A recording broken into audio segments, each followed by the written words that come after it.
Oi, aqui é a Cacá Filippini e esse é o Endorfina Podcast. Essa fase foi muito legal, né? Eu trabalhava numa empresa de elevadores e a sede dela era em Interlagos e a gente tinha um pátio muito grande, A porque Schindler. antigamente... Atlas Schindler. E antigamente era uma fábrica mesmo ali, né? E a fábrica foi desativada, então toda a área ficou um tapetão enorme ali. Que legal. Então, uma área enorme mesmo, fechada.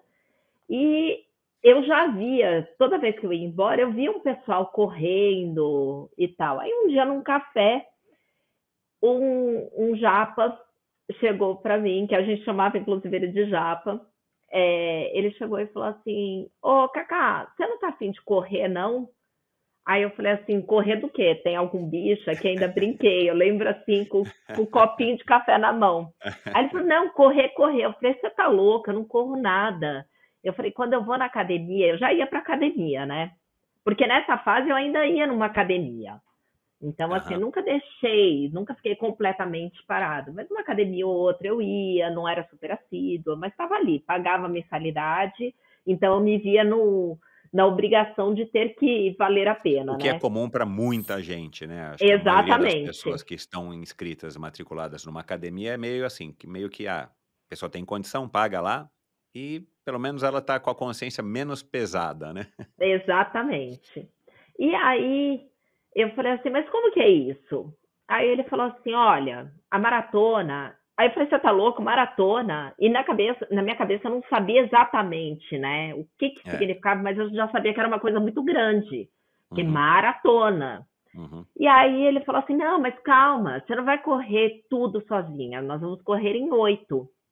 Aí eu falei, bom, tá. E aí, então, o que que isso significa? Quanto eu tenho que correr? Ah, você vai ter que correr 4.200. Aí eu falei, 4.200? 4 quilômetros, gente, não sei se é possível, não. Não, vamos, estamos precisando de 2 pessoas. E na época eu namorava.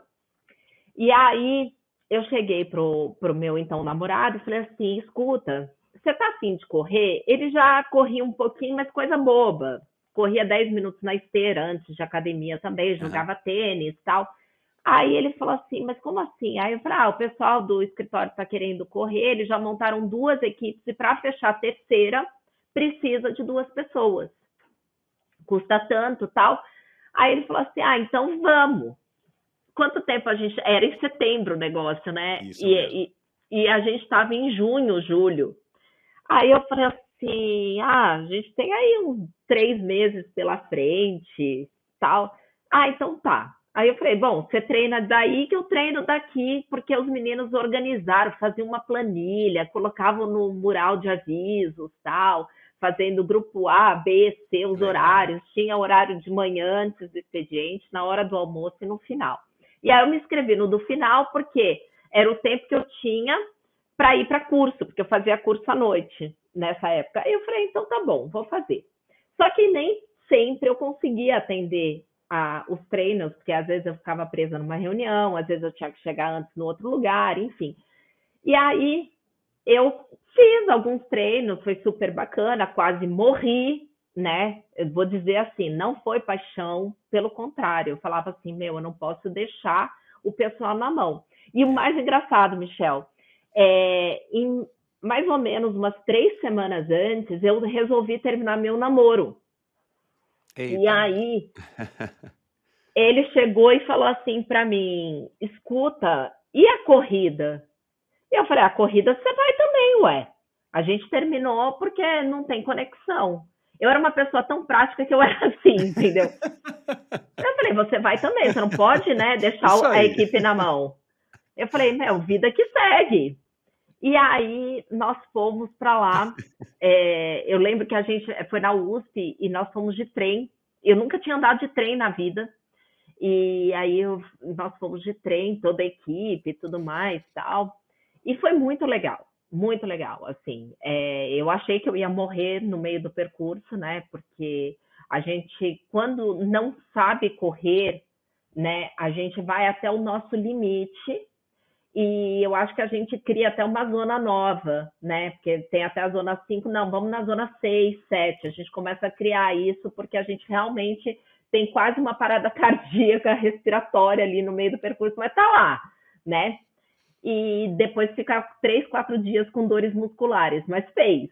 Exato, Então, os 4 quilômetros. foi exatamente isso. Mas a verdade é que quando eles me deram, a gente tinha um tipo de um bastão, uma bandeirinha, não lembro, a gente tinha alguma coisa que um tinha que passar para o outro. Era uma munhequeira? Era uma munhequeira, munhequeira, né? Um isso. de prender cabelo de mulher, né? Tem um nome. Exato, porque agora. Eu fiquei tentando lembrar. Recentemente eu falava assim, gente, o que tinha? Eu lembro que eu tinha que pegar alguma coisa, era munhequeira. E aí, eu lembro quando eu peguei aquela munhequeira, eu olhei no relógio, porque lógico, era relógio normal, não tinha nem relógio, era um digital só, mas não tinha essa coisa de controlar pace, nem nada, e eu sabia mais ou menos, eu tenho tantos minutos para fazer, para a gente poder terminar. E aí tinha uma equipe da nossa empresa que a gente estava meio competindo. E a menina já tinha saído. E aí eu falei, eu vou alcançar aquela menina. Eu vou alcançar. E eu fui. E fui. E na hora que eu cruzei antes dela. Uau. E não sei como, mas eu tinha ido muito bem. Muito bem significaria uns 40 minutos para fazer aqueles 4.200. Mas assim... Não, mas tá ótimo, pô. O que vale é essa sensação, né? Isso que é o exatamente. E quando eu cheguei, eu lembro que tinha um pórtico assim, e tinha no lado, tipo um stand, uma coisa assim, com umas pessoas ali, o locutor, tal, falando. E, gente, eu me senti uma pessoa única naquele momento, né? É uma coisa muito difícil até descrever esse prazer que a gente tem. Hoje eu já não sinto tanto assim em todas as provas, não. Mas naquele momento foi uma experiência tão bacana, porque vem a questão de realizei, consegui o que eu me propus, entreguei o que os outros esperavam de mim. E, cara, fiz alguma coisa diferente na vida, sabe? Tipo, deu certo. Não sou um fracasso. Então, eu acho que foi isso. E eu falei assim, olha, eu acho que eu quero mais disso. Gostou do vídeo? Dê o seu like e deixe o seu comentário. Não se esqueça de assinar esse canal. E se você quiser ouvir a conversa na íntegra, procure pelo Endorfina na sua plataforma preferida de podcasts.